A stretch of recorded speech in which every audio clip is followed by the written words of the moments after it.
All right. In this video, I want to talk about this right here.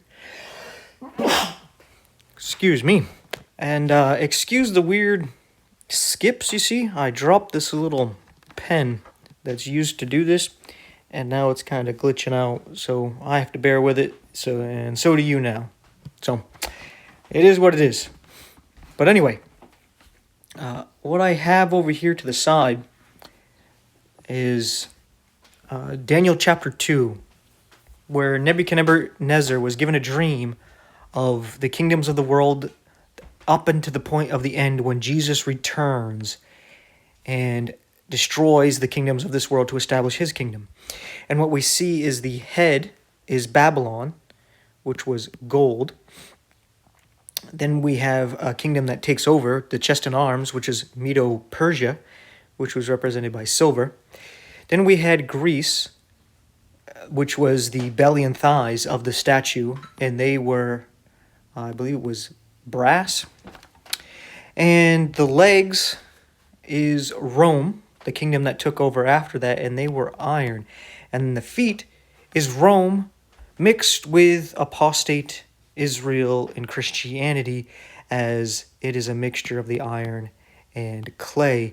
And we know that this is Israel and Christianity because it says that this is miry baked clay, and throughout the scriptures we read about how mankind was made out of the clay. It references the dust of the earth and also mentions it as clay, mentions in Isaiah and Jeremiah that Israel is clay and they are molded as God sees fit. In Romans, Paul mentions the same thing about us being clay and God molds us how he sees fit. And that's just how it is, right? So the final kingdom before Jesus returns is this kingdom right here. And I was just listening to a couple of videos. There's a guy I like to listen to, Jason Bloodchurch. And now and then I listen to him. I like his videos. And he's always putting the gospel at the beginning of his videos or at the end of it. And, that's the main thing, right? And he was talking about Babylon. And I'm going to talk about that video a little bit. And right afterwards, I came across this other guy who I'm not as familiar with, but I just started following him. And he was talking about Trump's announcement, right? He said he was going to make a big announcement last week that he was either going to do Friday, but here we are and it's Saturday, but he said he might not make the announcement until Monday. So we're probably going to wait until Monday until he makes this announcement, and it's a big announcement. It's supposed to be good news. Everybody's going to love it and all this and what have you. And I'm personally just kind of like, I don't care. I'll wait until he says what the news is. As far as I know, the good news is that, he hit a birdie on this golf tour, right? It might be something we don't care about. It's not even a big deal, right? He's just trying to get some attention. But people speculate. I've heard somebody say, maybe he's talking about the revealing of communicating with aliens. And I was like, that would be something. That would be crazy, right? And I was like, that would be cool because that probably means we're going home pretty soon, right? We're getting out of the way so these fallen angels can come and pretend to be aliens and not be rebuked by the true spirit-filled Christians, right? So, that one was interesting. There's a lot of people. Most people are talking about, he's going to talk about this deal that's been made, right? This is probably the 7-year peace deal, something to do with the third temple being built. And I was like, yeah, it could be, maybe, but we'll wait and see. That would also be cool because we would all end up being getting ready to get raptured, right? So another news that we get another sign that it's soon, right? Real soon. And so that would have been cool. But this last one that I saw that this guy brought up as a possibility, I'm not saying this is what it is, but when he said it, I was like, whoa, you just said something that's actually a fulfillment of prophecy, my friend. That might be what it is. And then I was like, you know what, I got to put all this together. So that's what I'm going to do right here. So the first one was talking about Babylon. And I have at times referred to America as Babylon, and I still agree to this. But Jason from Jason Blood Church has a good point to make that I agree with.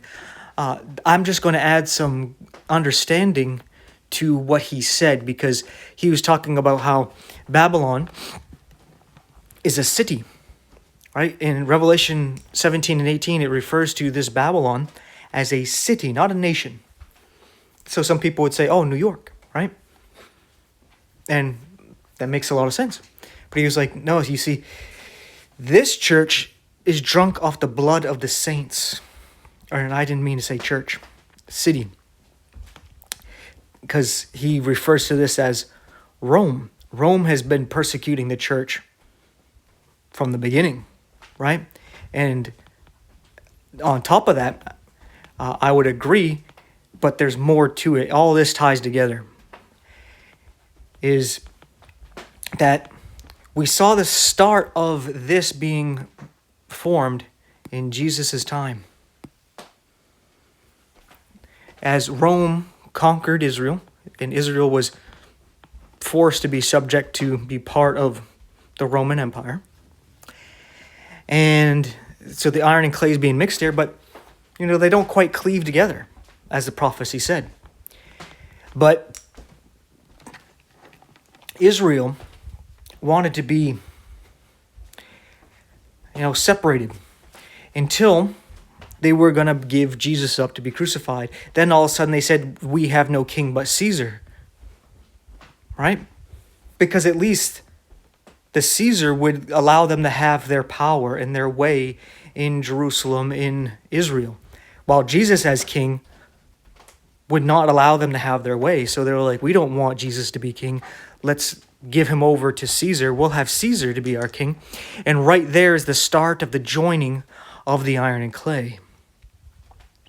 Later on, Rome mixes with Judaism to form Catholicism, as it also embraces Christianity, mixing it all in together. So you have Roman paganism, which is just a mixture of all the religions that it conquered, and then it mixed with Judaism, and then it mixed with Christianity, right? With Constantine mixing in there, pretending to be Christian. All you got to do is say you're Christian and people believe it, just like with Donald Trump here. They believe that, even though he'll clearly say, oh, I never asked God for forgiveness. I don't think I need to do that. I'm a pretty good person. If I do anything wrong, I just try to do better, right? So you can't be a Christian without realizing that you don't deserve heaven, you deserve hell, and that you're condemned to death and hell, right? And you need to be saved. You got to come to God for his forgiveness and his cleansing blood to put yourself to death 2,000 years ago and lay down your righteousness in life to accept God's righteousness in life. And he's like, nah, I don't got to do that. He had a second interview where they were talking about him saying that, and he doubled down on it, saying, no, I don't see God. I don't bring God into the whole thing about forgiveness, right? So he's not Christian, and you think he is, then you're either lying to yourself or you're blind. You're blind, and you just think all you got to do is say you're Christian, and that makes you Christian, right? But you see here, with this whole Babylon being a city, and it's persecuted the saints from the beginning, as Jason Blood Church was pointing out. Very good points. It's very true that this ties to Rome, right? Where Israel, the Jews at that time, Jesus said, you're guilty of all the blood from Abel all the way until the father of John the Baptist, right? Zechariah there.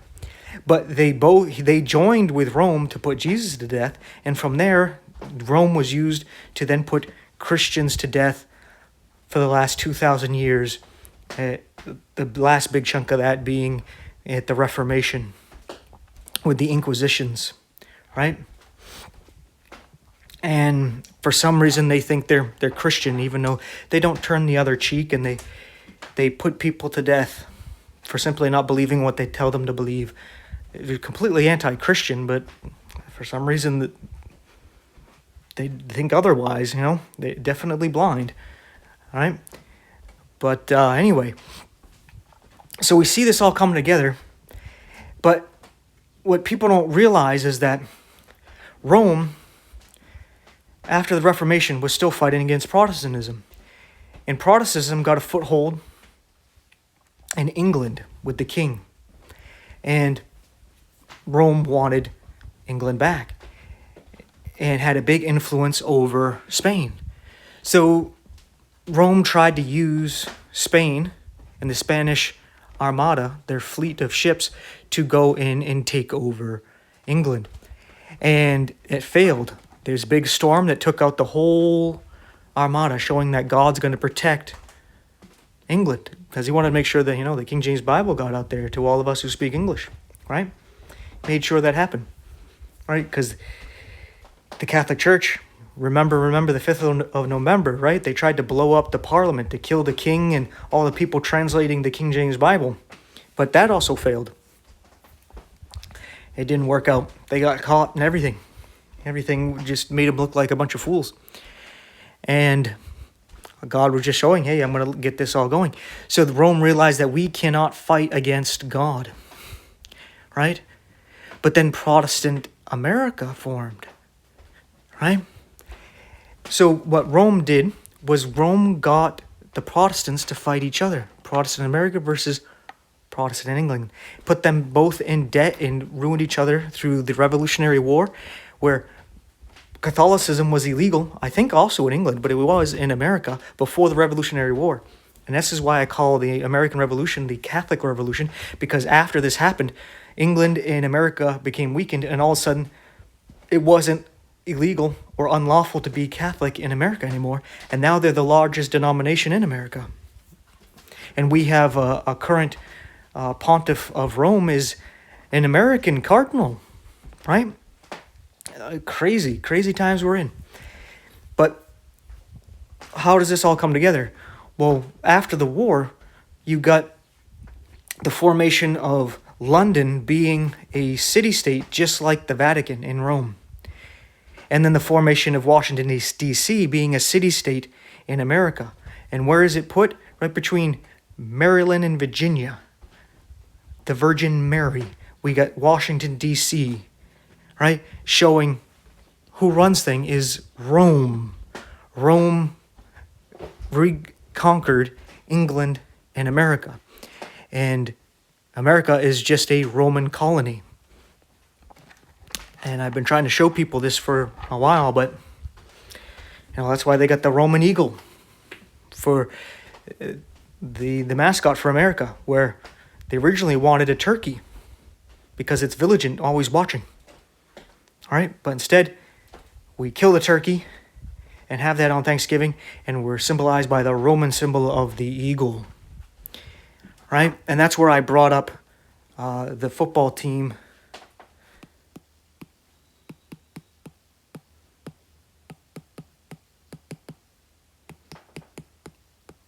Because this right here symbolizes this right here. Philadelphia, the Church of Philadelphia in Revelation chapter 3 is the only church. I think there's actually one other church, but I think it's the only church that Jesus says nothing bad about and has a promise that they are going to be kept from what's going to happen on the earth very soon here. They're the ones that's going to be raptured, right? Well, this would represent the church and the eagles representing Rome and how they are joined together. This is the iron and clay, the final kingdom. And they just happened to win the Super Bowl, right? And now we have this big announcement coming along. And I hope now you can see why I agree with Jason Bloodchurch that Rome is that city, Babylon. But it's also intertwined into London, Washington, D.C., into, we'll just say the West, into Europe, North America. And you can look at this as Rome being the religious head of this entity here. You can look at England as the financial or law headquarters of this system, as both common law and the bar system is coming from England. Again, mixing iron and clay, common law and Roman law together. Law of the land, law of the sea. Again, having this mixture going on. And then America would be the military head. But it's all three one. All together one. Right? So when it says this city is fallen, what I would see happening would be the major cities that are basically one being destroyed. It does say Babylon is fallen, Babylon is fallen. It says it twice. So maybe it's two cities that are connected somehow. Or maybe it's talking about two aspects, a government aspect and a religious aspect. So maybe it is talking about Rome. Right? Very well could be. Right? I can see how New York ties to all that. But this is where it comes into the other guy. I don't know his name. Like I said, I just started following him because I saw a couple of his videos. They were very interesting, and I wanted to just watch him and listen to some more. And he was talking about Trump's big announcement. And then one of the things he said was, what if he's going to announce that Israel is the 51st state? And as soon as he said that, I was like, that makes so much sense. They are joined to America. So if you fight against Israel, you're fighting against America now. They are joined.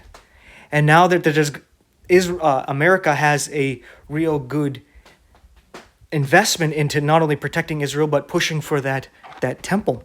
As it's, the church and state have already started to mix here in America, with Christianity being one of the driving forces for Trump and pushing him into office, and Agenda 2025 or whatever it was called that they're trying to do, to basically join church and state.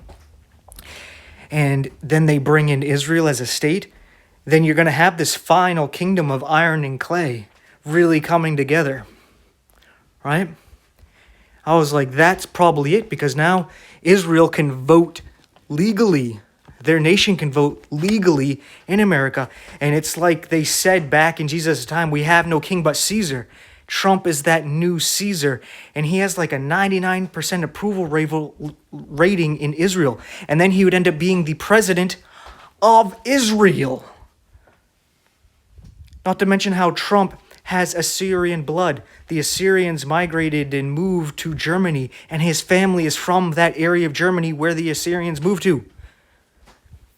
And he converted to Judaism. So these prophecies of who the one known as the Antichrist, the man of sin, the lawless one, the little horn, the little Trump, a lot looks like it's this guy right here. Right? And I was like, I didn't want to talk about his announcement, but when a person said that, I was like, that could very well be it. And that would be showing we're going home pretty soon here. We're in that stage of the final kingdom coming together. Right? The iron and clay. Where it's Rome. Rome being the Vatican, London, Washington, D.C., America. Mixed with, I would say, the daughter of Babylon. That's another thing we got to take into consideration. Babylon is fallen. It could be a reference to Babylon, Rome. Daughter of Babylon, America. Right? Because we also know about that city is referred to as a harlot that has daughters that are also harlots. That would be these Protestants who are doing exactly what Rome did, or I should say Catholicism did, where they joined with the church. The church and state joined together. Well, the daughters of Rome are doing the same thing, right? The daughter of Babylon with the daughters of the harlot church coming together to join church and state here in America, and then Israel coming in as a 51st state. Woo! That's crazy. Not saying it's going to happen, but when I heard it, I was like, this would be that final kingdom. That would be it right there. That means Jesus would be returning soon to destroy this whole thing, because at the end of this prophecy, a stone cut without hands. Right? You have those movies about we got to destroy the asteroid before it comes and destroys us. That's Jesus who's going to come, hit the statue at the feet, and then destroy the whole thing to establish his kingdom for 1,000 years on the earth. And it's going to be a peace where the wolf lies down with the lamb, and the lion eats hay, and the poisonous asp and vipers and snakes, you don't have to worry about your children messing around them because they're not going to harm anybody. It's going to be a time of peace, right? So I just wanted to make this video to give some more insight about Babylon. It's confusion. It's a mixture of things, right?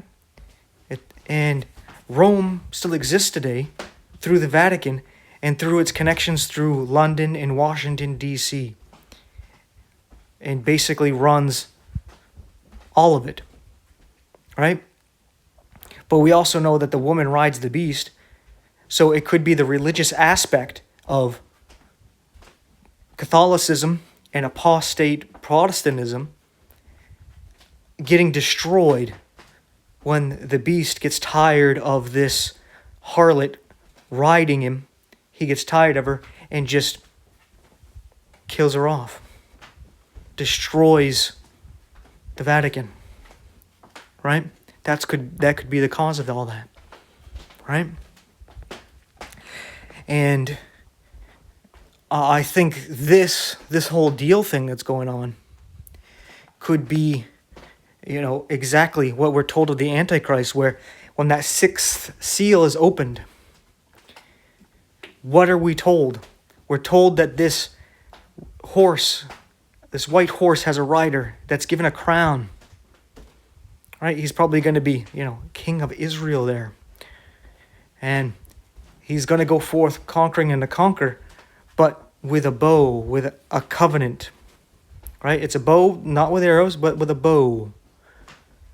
Right? And the first mention of a bow is the rainbow as a covenant with God and mankind, with the earth, not to destroy it again with a flood.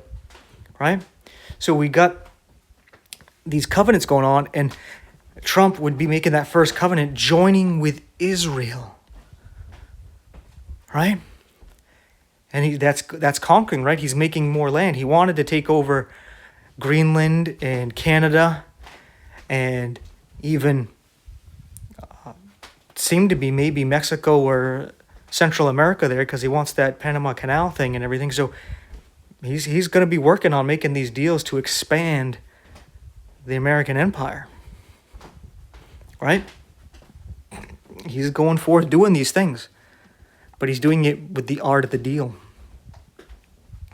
And this is going to end up bringing forth that third temple. So, with all that being said, I think I made my point clear, kind of just rehearsing everything, restating it again and again. So, yeah, Babylon is more than just the Vatican.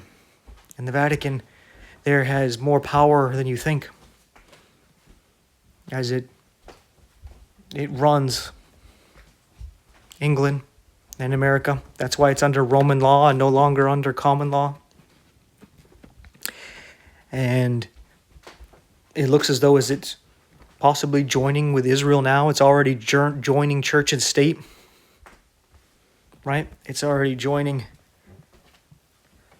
the iron and clay. It's coming together. I see prophecy being fulfilled here. It's pretty crazy. It's pretty exciting.